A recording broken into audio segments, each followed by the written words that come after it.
Hello mga mamshi! Ayan, meron tayo ngayong masarap na pang-dessert. Regalo lang 'to mga mamshi ng friend ni Dodong Turkish. So, ang tawag nito is baklava.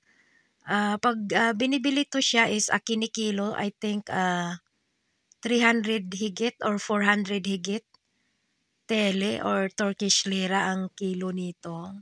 So, ito is half kilo lang yata 'to. Ayan, regalo 'to ng binigay ng friend ni Dodong Turkish. So, dala-dala niya 'to pagdating niya kanina. So, ayan mga mamshi, ang sarap. Masarap 'to siya, kaya lang ako hindi masyadong mahilig talaga sa matamis. Pero kumakain ako, kaya lang yung masasabi mong favorite is hindi. So, siguro kakainin ko niyan mga 2 or 3. So, ayan mga mamshi, kain tayo.